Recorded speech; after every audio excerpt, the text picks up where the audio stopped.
Hey everyone, welcome to Handing the Shame Back, a show dedicated to the incredible survivors of child sexual abuse. My name's Gloria Masters, I'm your host, and every week I bring you a survivor and what we can learn from each other, sometimes a lot more powerful and intuitive than anything we can read. So, you're welcome. We're back with part 2 with Kel Humphries. She's an incredible survivor, advocate, researcher, speaker, and she comes to us from Queensland, the Gold Coast in Queensland. So trying not to be jealous. I'm trying to hold, I'm happy for her, but really I'm deeply jealous. Just look at the sunshine out there, Gloria. It's just a beautiful day. I was out there before getting a tan, sucking on some cocktails, What? Anyway, so this is Kel. We're back into this. This is part 2, and we're gonna launch straight in. So Kel, just thinking about you, the abuse stopped at 15. What was your kind of life like from that point? Yeah, look, I literally just, I mentioned I went to a girls' school for sport, and I literally at that point just threw myself into my sport. I wanted to um, go overseas. I actually wanted to be a scholarship athlete in the US. And, I just pushed myself and just trained. And, it wasn't actually until high school, so that grade 11 and 12, and then stemming into when I was like 16, 17, 18. So there's a real period there where I really struggled with my mental health. So it was just around like I'd get a lot of panic attacks and anxiety. And I don't think that I was depressed as much, but I just was so hyper vigilant all the time. And I remember just after I graduated high school and while I was training to try to find some sort of scholarship and, go overseas and do all the things I wanted to do, um, I would be trying to go to work, which was actually at the college that I used to attend, and I was a coach there, right? So um, it really was me with my connections in the coaching and athletics and sport. But I was such a mess. I would be trying to get there and I'd go the same way every single day, but I'd get lost, right? I'd get lost and I'd be in the middle of the park, which I knew where I was, but I was lost and I didn't know how to get, like, I take the wrong street and I don't know where I am. Like, just pull over and start crying and be like, oh my God, what's wrong with me? And I just got so angry and upset. And that was the first time I ended up on some sort of medication from the doctor. I didn't get diagnosed or anything at that point in time. And then I got myself right by refocusing on my sport. And I really pushed myself. And I ended up, of all things, Gloria, and I say this, is that sometimes you need to be hit by a truck or a car in order to wake up to yourself. Or a And that's truck. what happened. Yeah. I got hit by a car and I thought, oh my God, my life is over. I didn't like, I had a broken leg. So I thought that was it on my sport. And I was good. I was an Australian level athlete, you know. So that was it for me. And a crisis thinking, when we're in crisis like that, we just hyperfixate. And I was hyperfixated and I thought everything was over. And all the shit that I'd been holding on to, like that little Coke bottle that you've shaken up and you've kept that lid on really tight. Yeah. I literally just, it all just fell out. I was sitting with my coach with my busted ass leg. And I'm just like, it just fell out. And she's like, oh my God. And that was when I actually disclosed to somebody, but it wasn't my family. It was a coach. It was a coach who I felt safe around. Uh, and she did the best thing she could do. And that she said, oh, look, I don't know how to help you, but let me get you someone who can. And so that's when I ended up disclosing and then talking to a counselor. While this was happening, I was having nightmares that my uncle was going to be abusing my sister. Right. So repeated nightmares, the same thing. And so I knew I had this thing in my head of having to say something. So it was all kind of tumultuous at the same sort of time. And I was like, I have to do something to protect her and anyone else from him. So I did. I ended up disclosing to this. So she was a school guidance officer, but because I was now a staff member, I could also access the services of the school Yeah. for as an adult staff member. And so she supported me. And this is something that I talked to the detectives about, is that I couldn't make an appointment to see the police officer myself. I was too kind of scared to do that. So she had to do that for me. Um, and then there was the whole thing about, well, if I'm going to tell the police, who else do I have to tell? And so then I had to talk to my parents, and I was 19, and I thought, oh my God, how am I going to do this? So, it's one of the biggest things that we can do. And I think, look, as a police officer, I can tell you right now, I've faced down some pretty scary, hairy, big, fat dudes in dark alleyways. Like, there's been some pretty crazy incidents as a police officer with people coming at me and having fights and wrestles and all those sorts of things. But the difference, and this is really interesting, is I have a toolkit as a cop. I have a toolkit. We don't get toolkits on how to disclose child sexual abuse to our family. No. We don't get those toolkits. We don't get a bunch of other coppers standing behind us to help us. Yeah. But we can if we know that we need to do that. And that's something I would encourage if anyone's looking to disclose, is to find your tribe and gather your army, right? Because you need that army. You need those people. I didn't really have that at that time, but I knew that if I was going to tell the police, I needed to tell my parents, and it was very hard. It was one Oh, of the hardest. oh, it would have been I'd horrible. take the guy in the dark alley over that any day. Of course, Yeah. because once again, you're the 7/8. But I just want to bring something up, and I'd love to know what you think, Cal.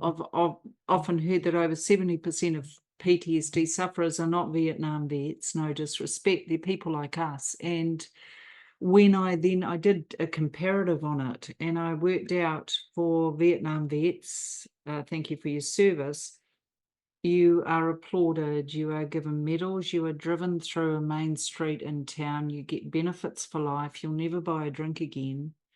And, well done, you're honoured and revered. Survivors, are you sure that happened to you? Why would you say that? You've always been the troublemaker. Please just shut up and go away. We don't want this here. We don't want the impact of this, as in your drug use, your attempted suicides, your serious mental health issues, your, time in prison, because this is all so difficult to deal with. We don't want any of that here. Please just go away. So spot the difference. Yeah. Look, and it's really interesting, and I understand we all cope in different ways. Yes. And I just in my book, I talk about the fact that once you recognize your blind spot and you know what it is, it's your responsibility to deal with it. And as a police officer in me, I know that many who would come across my path in criminal offending or drug use or mental health often had stories of adverse childhood experiences, or those who've experienced child sexual abuse. But as soon as you know that what you're doing is wrong, or you're inflicting harm on somebody else, to me, so this is a hard line for survivors, and I love you and I see you, but as soon as you know that what you're doing is hurting someone else, it is your responsibility to make the change and the effort to make that change. Because I don't think it's acceptable. No. Because a lot of us will blame, and I say this again with love and respect, we'll blame somebody else for how we choose to act today. No, right? and I guess what I'm talking about the non-awareness, or the Oh, yes. they have not made any connection at all, and all we know is we hear about that young offender back inside or being accused of, and no one's surprised. And all I'm saying is I think if we could as society start to look at, hey, stop making the penalties harder, start to understand why all these symptoms seem to add up to something here. Don't worry about it, Gloria. I am working very hard You're on on friends there. Yeah. who So understand trauma. tell me now. So your parents, how did they manage what you shared? It just well, that's the thing, there's was able to tell them, but then we sort of didn't really uh I got my scholarship at the end of the day and I disappeared. So we weren't ever on the same sort of space to heal together. No. So I went off overseas and I did my own stuff in terms of my own healing and things like that. But if you're a spiritual kind of person, I remember when I was 12 and I had that moment where I ran away and I thought, oh my God, this was my moment to say something. I prayed on my knees in that garden that I would be turned into a bird of all things and that I'd get flown away or I could fly away to a faraway land and disappear from all the shit, basically. Yeah. So when I got this scholarship, and it wasn't until I wrote my book that I kind of went, oh my God, my prayer totally got answered because I got my scholarship to the US and I flew on a Boeing 737 Mhm. to a land far away where I was able to actually have probably the best time of my life. I competed and traveled all over the US. I was a scholarship athlete. I basically don't have a HECS debt. I got a free education because I was such a good athlete. And I did a lot of healing. I had an amazing network of my American family, I call them, and I was able to do so much healing on that part of my journey. And so I spent a good 5 years over there, 4 or 5 years, got my degree, and then came back and I tried to make the Commonwealth Games, but I busted my shoulders and that didn't happen. So joined the police. I'm trying to put it all together because I know we're going to run out of time. I joined the police because obviously I have a passion here. And this is where that strong sense of justice comes from, I think, and really wanting to see things done in the right way. Um, and I will go back to your point on PTSD with vets. So I am actually out of the police at the moment because of PTSD. And that's 16 years of working first response, working with young people and victims of crime. And I'm very passionate about trauma-informed policing approaches. Yes. So that's what I'm kind of working on. That's part of the research I'm doing right now with CSAM victims and survivors and working on their perspectives and the way institutions use CSAM. So we're actually coming up with some best practice recommendations around that. So we're doing some really powerful work now. So from the moment I came back to Australia, there's been a massive journey of like finding my identity, finding who I am, getting my strength and courage. And a lot of that came through my policing journey. It was very difficult, but also a place where you see the best and you see the absolute worst in people. But systemically, and I think many will struggle with the system. And again, coming back to my previous comment, is the continuous patterns of behavior that bring people before police is because of those blind spots. And then often police will talk to you about those blind spots. I'm like, oh, may not like what police say to you. You might actually have a very negative opinion about police. But, when we keep committing the same things and we've got these opportunities to heal and we don't take those opportunities, we're really not helping ourselves at all. No, We no, no, really, no. And I don't misinterpret. I think if you're doing the time, if you're doing the crime, you've got to do the time. All I'm saying, I think, is that until we as a society, as in globally, start to see that actually what underlies the huge cost to us is countries in the first world is there's billions and billions and billions of dollars being spent to rehabilitate yeah, people.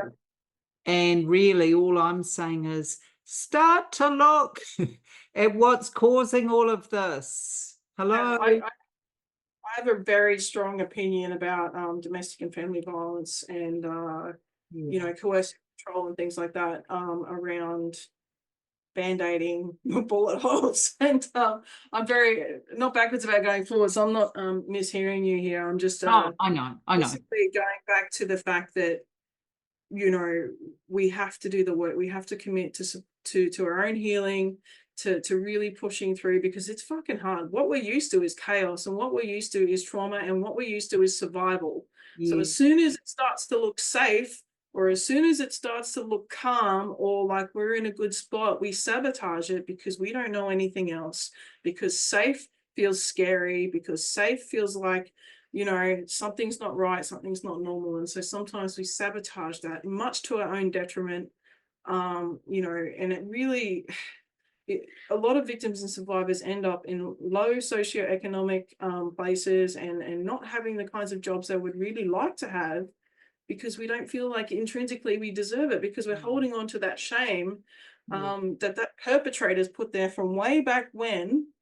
And you know, we really deserve fucking far better than that.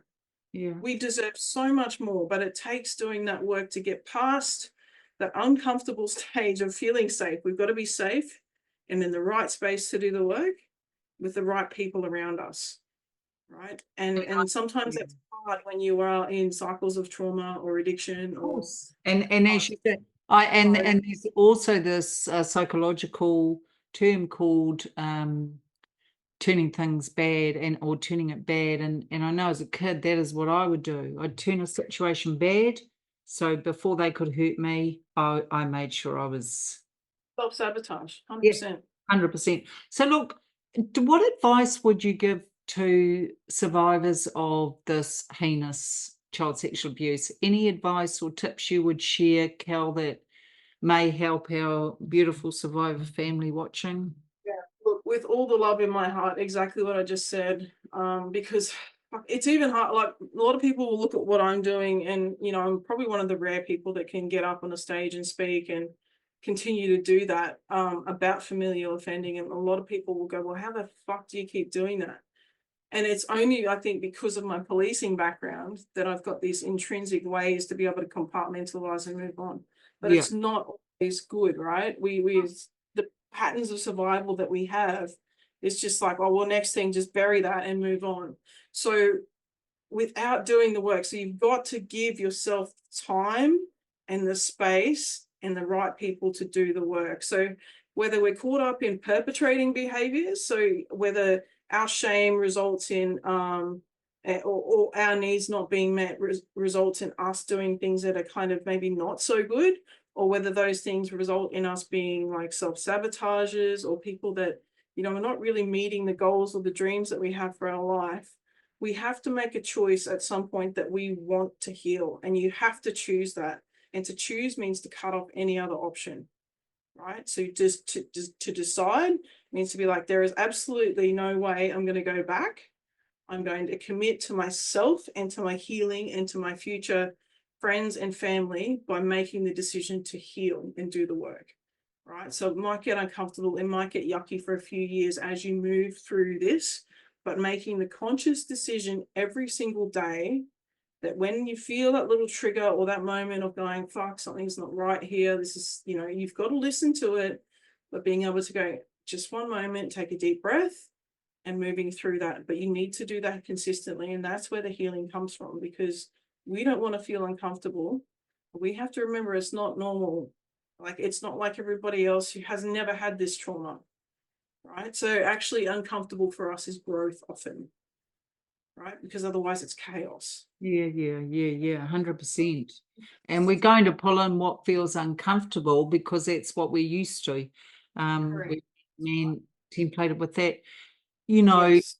any kind of last thoughts from you, Cal? Anything you would like to share? I will put a list of all your books and everything I um just, below the comments.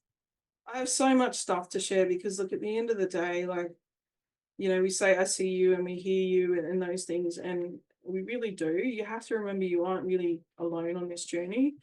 I want to say that the parts of us that make us the same are our humanity. They're the very same things, our laughter, our tears, our sadness, our happiness, they're all the things that are the same. And our experiences are what are unique. Okay, nobody can have exactly the same experience as you, but the way we feel about those things is where we come together. And we have to remember that, and we have to also celebrate it. We celebrate that we have connection, that we have other people in our life, but to also honor the way that you have survived and embrace all of it, right? It's all part of you, it's all part of the journey, and love yourself in spite of it, okay? And it's at that moment when you can do that, that really, I think that healing can begin. But again, giving yourself that opportunity.